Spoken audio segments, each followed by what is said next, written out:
7h55, já estamos de volta com o Folha no Ar ao vivo aqui pela Folha FM 98,3, oferecimento de Proteus, Unimed Campos, Laboratórios Plínio Bacelar e o apoio de Unicred Norte Lagos. Hoje no programa com a Luiz Abreu Barbosa estamos conversando com o professor João Monteiro. Ele é historiador e professor do IFE em Guarulhos, o IFE Guarulhos. Professor, antes do bloco eu falava sobre essa questão de experiência de um presidente e outro presidente. O Volodymyr Zelensky é o presidente da Ucrânia, tem 44 anos, é humorista, ganhou a eleição com 73% dos votos. Ele interpretava aquela coisa toda de combate à corrupção também da classe política ucraniana e tal, aquela coisa. Em 2019 ganhou a eleição. E de um outro lado, você tem então um humorista de um lado, né, na vida real, hoje presidente, claro, mas trabalhou a vida inteira como humorista. E de outro lado você tem o Zelensky, é advogado também, né, tem direito.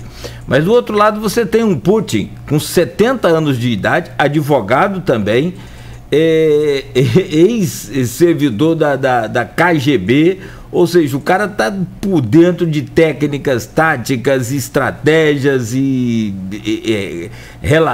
correlação com os países vizinhos, aliados e unindo força. Como é que o que essa experiência, na verdade, entre um presidente e outro pode interferir num resultado de uma eventual guerra, que também é outra pergunta que surge aí, se vai ter guerra, se não vai. A Luísa acabou de informar agora que o primeiro soldado nessa nova etapa aí, né, acaba de morrer. Então, quer dizer, a coisa tá, tipo assim, o estupim tá ficando cada vez mais curto. Como que pode contar essa experiência de cada um? Em que interfere essa experiência?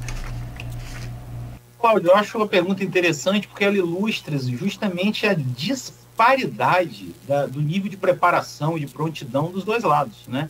Você tem um Zelensky, que é um comediante neófito em política, que assumiu um governo numa onda equivalente. Ele não vou dizer que ele é como o Bolsonaro, mas foi uma coisa mais ou menos como a eleição do Bolsonaro, um voto de protesto, uma rejeição à política tradicional, que leva um comediante à presidência da República. Isso é trágico no momento em que a Ucrânia está passando pela sua crise mais grave desde que ela se torna um país independente. Ela está na mão de um cara que, obviamente, não tem a mesma tarimba, não tem a mesma experiência, a mesma competência para lidar com esse tipo de questão do que um cara como o Putin, que você pode não gostar dele, mas ninguém pode negar a experiência e a competência do cara. É alguém que fez carreira na KGB, depois foi diretor do que chama FSB, que é a sucessora russa da KGB, né?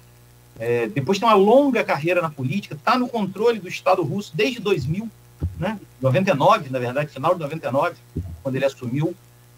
Então, se o cara está há 20 anos no poder, com um pequeno período de interrupção esqueci o nome do cara oh, meu Deus, o presidente que governou entre os dois mandatos do Putin, que é um aliado do Medvedev, Dmitry Medvedev. Mas mesmo durante o período do Medvedev, o Putin teve grande influência e era intimamente informado sobre a situação do Estado russo. Então, assim, você tem um peso pesado de um lado contra um amador do outro. E de novo, isso também ilustra a situação de você ter uma Rússia que é um país homogêneo, que está literalmente sob o controle do seu presidente, cujas forças armadas são bem treinadas, bem preparadas, passam por um longo processo de modernização que vem desde 2008. Os russos vão aprendendo com os erros dessas intervenções que fazem, contra um Estado fragmentado, um Estado dividido, cuja parte da população fala russo e não apoia o presidente. Quer dizer, é uma desproporção muito grande, né? A Ucrânia está numa posição de muita desvantagem nessa situação, nesse conflito. Tem algumas perguntas aqui, tanto no grupo de WhatsApp, você fez menção a uma delas, João, mas eu vou fazer uma pergunta de uma colega sua, uma historiadora, Rafaela Machado. É uma pergunta um pouco longa. A política de Putin sobre a Ucrânia deve ser analisada essencialmente como medida de proteção com relação à OTAN, como ele próprio diz, ou a partir da ideia persistente de reviver o antigo poderio soviético a partir de Moscou.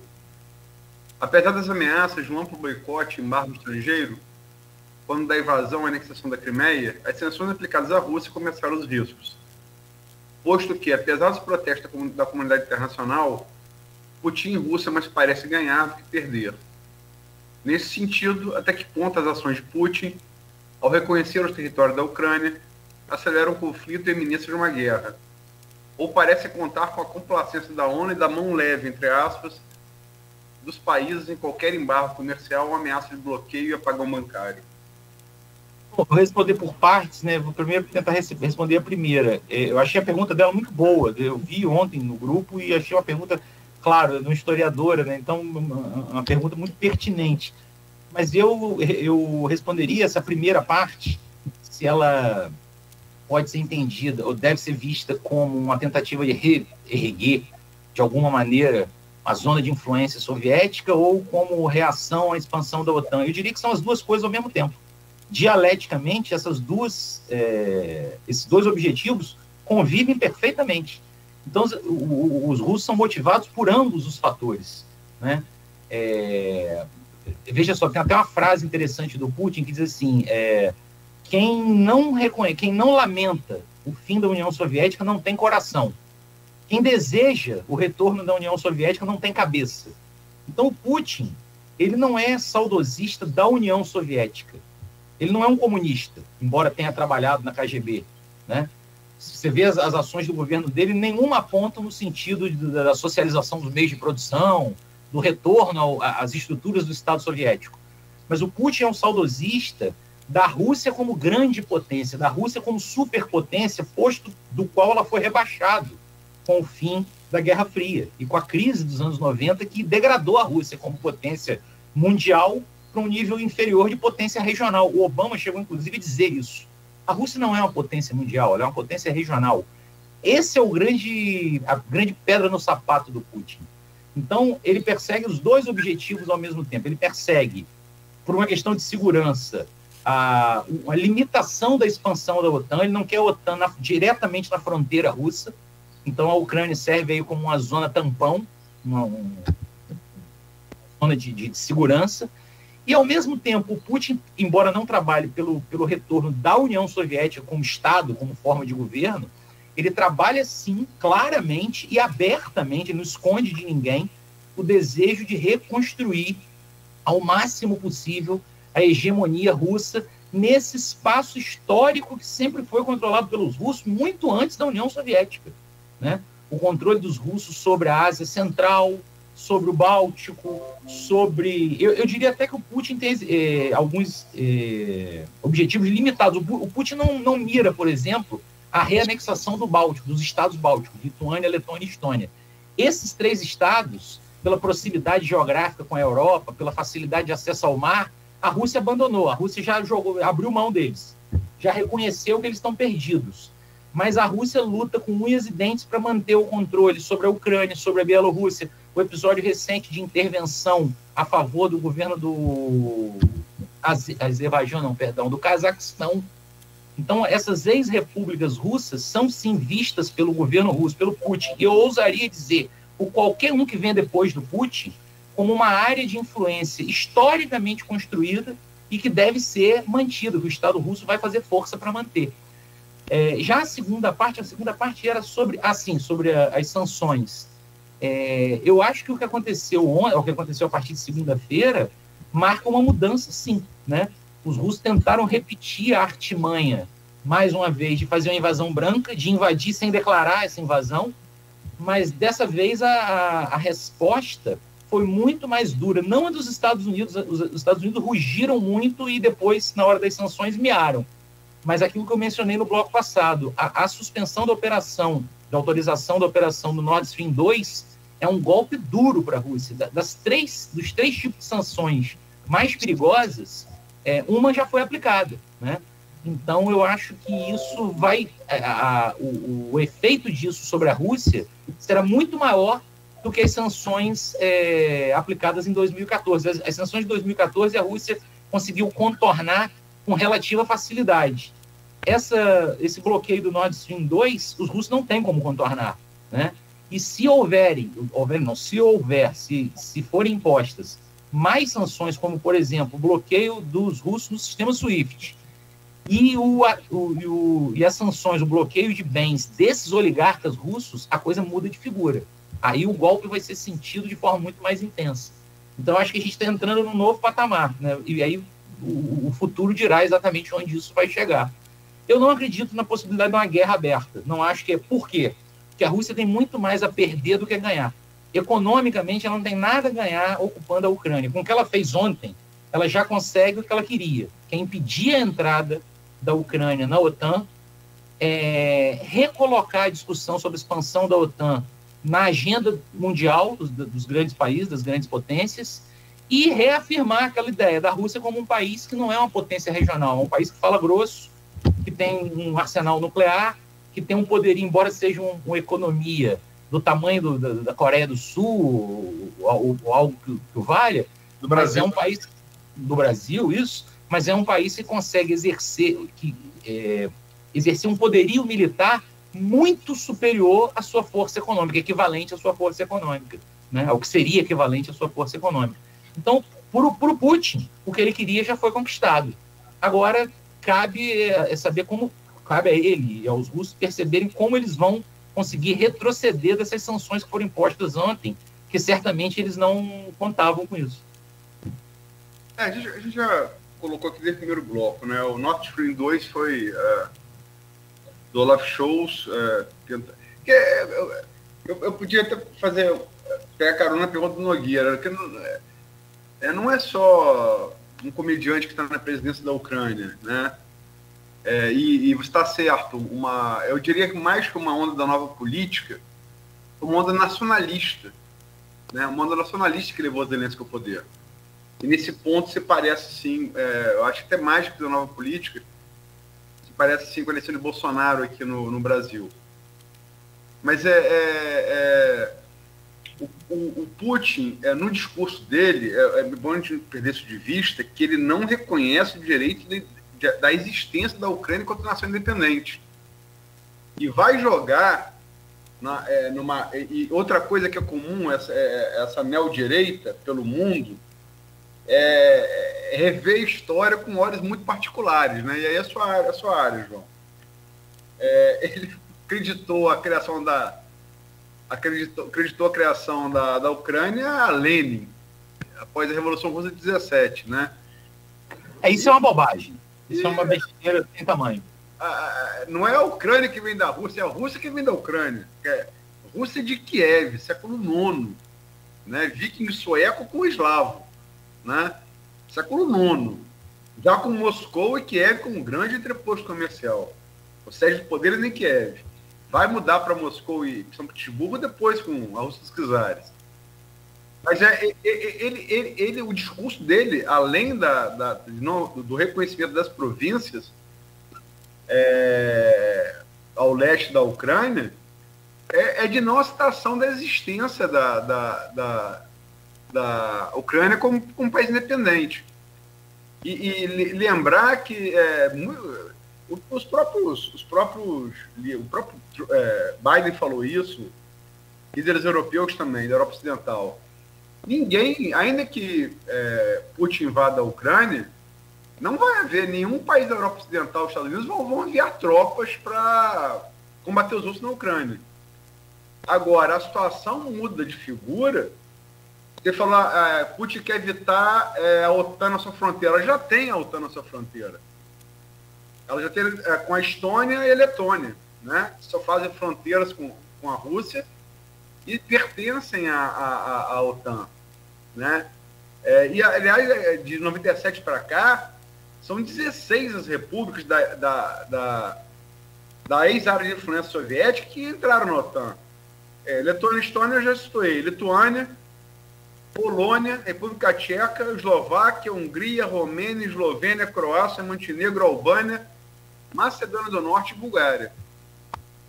Permite um adendo? Você falou aí alguns países que eram da ex-Iugoslávia que nem faziam parte a Iugoslávia não era do Pacto de Varsóvia, ela mantinha neutralidade. Então a OTAN avançou não apenas sobre os países do Pacto de Varsóvia, ela conseguiu a proeza de ser aceita, de colocar suas tropas e equipamentos em países que, mesmo durante a Guerra Fria, exerceram a neutralidade. Sim, você tem razão, a OTAN já está na fronteira da Rússia, mas a Ucrânia, ela é umbilicalmente ligada à Rússia. Então, assim, Letônia, Lituânia e Estônia ainda são mais, entre aspas, marginais, ainda estão mais à margem do que a OTAN na Bielorrússia e na Ucrânia. Significaria uma fragilização muito grande, inclusive, do sistema de defesa aéreo, antimísseis, do sistema de prontidão. Você colocaria mísseis, em tese, armas nucleares, diretamente na fronteira com a Rússia, né? Então, assim, os russos desejam impedir essa expansão da OTAN nas suas fronteiras. E aí eu acho que a senha dessa subida de tom que o Putin deu ontem está no seu próprio comentário. Como Rússia e Ucrânia são umbilicalmente ligados, uma coisa é para os russos abrir mão da Letônia, a outra é abrir mão da Ucrânia. A Ucrânia Ucrânia e Bielorrússia são os espaços mais importantes desses territórios pós-soviéticos do ponto de vista do interesse russo. De novo, eu não nego de forma alguma a violação que os russos estão promovendo em relação à soberania ucraniana. A Ucrânia é a grande vítima dessa história. Mas do ponto de vista da Rússia como um país que olha para a estratégia, para a história, a Ucrânia é uma peça central do seu tabuleiro. Eu só queria fazer, para não me alongar demais, só queria fazer uma comparação. Os russos olham para as outras 14, ou pelo menos para as outras 12, 11 repúblicas, com exceção dos países bálticos, como os americanos olham para a América Central e para o Caribe. São territórios independentes? São soberanos? São. A soberania deles vale enquanto eles rezam pela cartilha americana. No momento em que eles contrariarem o interesse estratégico dos americanos, os americanos invadem o Panamá, invadem Granada, fazem intervenções. Eu diria que é mais ou menos a mesma coisa, com a diferença do estilo abrasivo dos russos, né? Que não é um estilo tão suave, tão engomado quanto dos americanos. Mas é claro que, do ponto de vista russo, a soberania desses países vai até a página 2, vai até o momento em que eles estão sendo úteis e estão navegando na mesma direção da nave russa, da nau russa. No momento em que eles tentam exercer a independência contrariando interesses russos, o respeito a essa soberania é limitadíssimo. Mas, de novo, eu acho que isso não é exclusividade russa, isso é um jogo das grandes potências. Os Estados Unidos faz o mesmo na sua área de influência, os grandes impérios faziam o mesmo nas suas regiões, e assim por diante. Isso é da geopolítica, é da história humana. Não começou agora, né? Não, nem vai terminar. Mas não, só lembrança da Iugoslávia é pertinente. O Tito, líder da Iugoslávia, tanto que quando ele morre acaba a Iugoslávia, né? Ele consegue cumprir na Iugoslávia um papel, sendo comunista, um papel que o De Gaulle cumpriu na mão ideológica oposta na França, né? Ele conseguiu manter uma certa independência dessa bipolaridade. Agora, João, essa coisa da Rússia e da Ucrânia, eu escrevi, eu comparei muito com a Bahia para o Brasil. Começou ali. O que é o Brasil começou na Bahia. Né? E até mais recentemente, o samba, embora se ache carioca, veio da Bahia. Né? Culturalmente, o Brasil começa na Bahia. Salvador, a primeira capital do Brasil. Né? Para sintetizar isso, não cai muito nesse papo de história, que interessa muito quem gosta de história, mas não interessa também tanto ao falar do século IX, da Rússia de Kiev, que é a capital da Ucrânia. É a primeira vez que o nome Rússia aparece, né, na história, que é contado, Rússia, Rus, né? Tem um exemplo de um amigo que me contou um episódio engraçado, foi recentemente à Rússia, chegou em Moscou, olha, quero comer num restaurante típico russo. Levaram ele ao restaurante ucraniano. Então você vê como...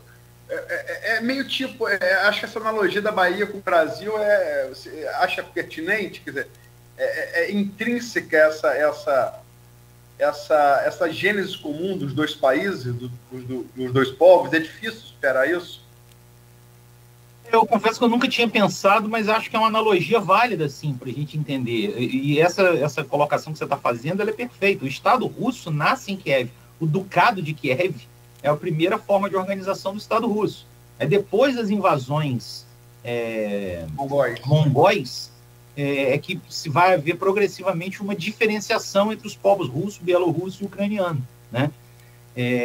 Então, eu acho que são dois povos umbilicalmente ligados. Eu diria até que, em certo sentido, é diferente do que baianos e o resto do Brasil são brasileiros, né? Não há diferença de nacionalidade. Então, há uma pequena diferença, uma diferenciação ligeiramente maior, porque eles têm uma língua diferente, né? Tem alguns aspectos que marcam uma diferença maior entre baianos e o resto do Brasil. Mas é isso que você falou, todo mundo na Rússia falam da mãe Ucrânia, ou ucranianos falam da mãe russa, tem referências russas. Fora o fato, Luiz, de que durante séculos esses países foram um espaço nacional comum.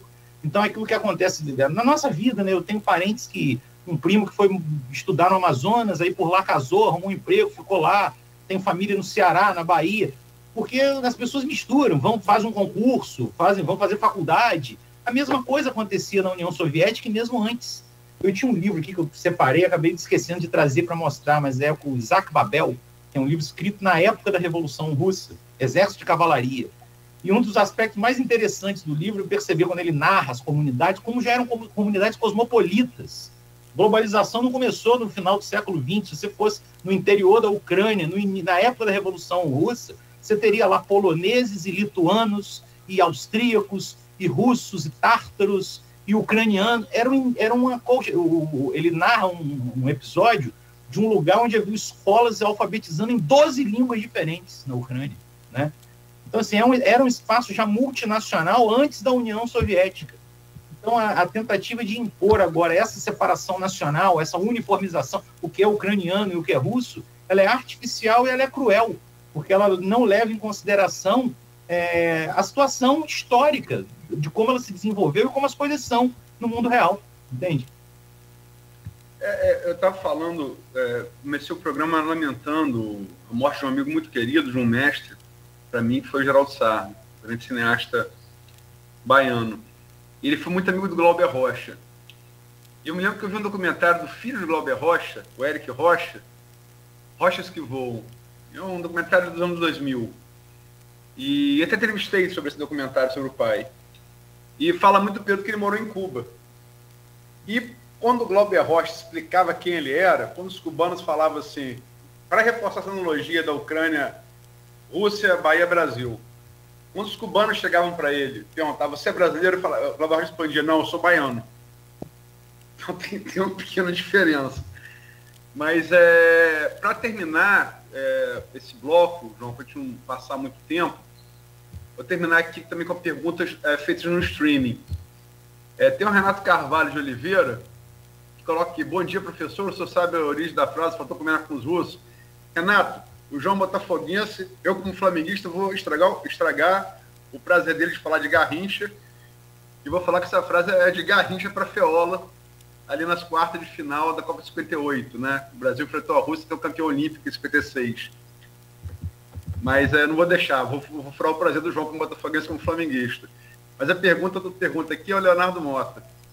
O real interesse americano não seria impor restrições à Rússia, tendo em vista barrar a ascensão mundial Rússia-China, contrapondo seus interesses imperialistas? Eu acho que não, sim e não.